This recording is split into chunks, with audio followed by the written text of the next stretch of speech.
গত 22শে এপ্রিল আমার জন্য খুবই স্পেশাল ছিল, কারণ দিনটিতে ছিল আমার জন্মদিন। জীবন থেকে আরও একটি বছর চলে গেল। সো আজকের ব্লগটা থাকছে আমার birthday vlog. So hello everyone, welcome to my new vlog. So 21শে এপ্রিল রাতে আমার হাজব্যান্ড কেক নিয়ে আসে আর জলিবির থেকে এই নতুন সুন্দেটা নিয়ে আসে। এটা নতুন লঞ্চ করেছে জলিবি। এটা ছিল স্ট্রবেরি এবং চকলেটের। এটার টেস্টটা আসলে খুবই মজা ছিল।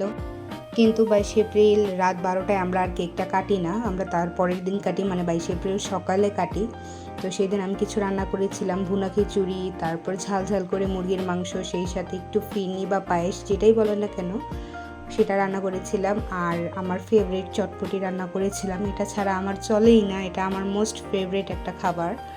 যদিও এখানে গ্রিন পিস দিয়ে করা লাগে, সাদা যেই ডাবলিটা সেটা নেই।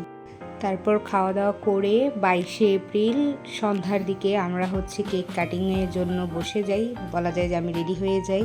সেই সাথে আমার আব্বু আম্মুকেও আমি ভিডিও কলে অনলাইনে তাদের সাথে কথা বলছিলাম, আর তাদের সামনে আমি চাচ্ছিলাম যে কেকটা কাটি, আর তাই আমি তাদেরকে সামনে রেখে আমার কেকটা কাটছিলাম। সেই সময় আসলে পরিবারের কথা খুব বেশি মনে পড়ছিল।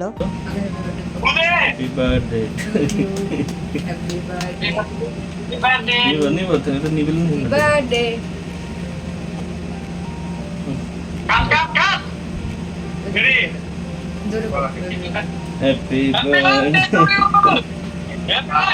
Happy birthday. শুভ দিন, তোর নিয়ে আমার জন্মদিন। শুভ দিন, তোর নিয়ে আমার জন্মদিন।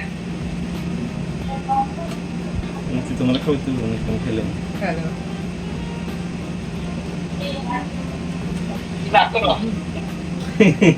ইয়াসিন রে ইয়াসিন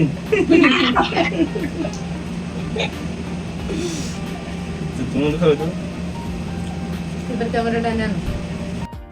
তো দেখতেই পেলেন আপনারা যে আমার ভাই কিভাবে আমাকে বার্থডেতে উইশ করছিল, তাই আমি আপনাদের সাথে ক্লিপসটাই শেয়ার করি।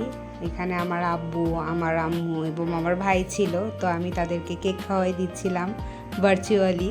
আসলে এই জিনিসগুলো খুবই কষ্টের, যখন আপনি দেশের বাইরে থাকবেন, যখন আপনি চাইলেই আপনার মা বাবার কাছে যেতে পারবেন না বা আপনার ফ্যামিলির কাছে যেতে পারবেন না, তখন সেটা আসলে খুবই কষ্টদায়ক। আর ঠিক এভাবেই ভার্চুয়ালি আমার বার্থডে শেষ হয়ে যায়। সো আজকের ব্লগটা ছিল এতটুকুই। সবাই আমাদের জন্য দোয়া করবেন। আল্লাহ হাফেজ।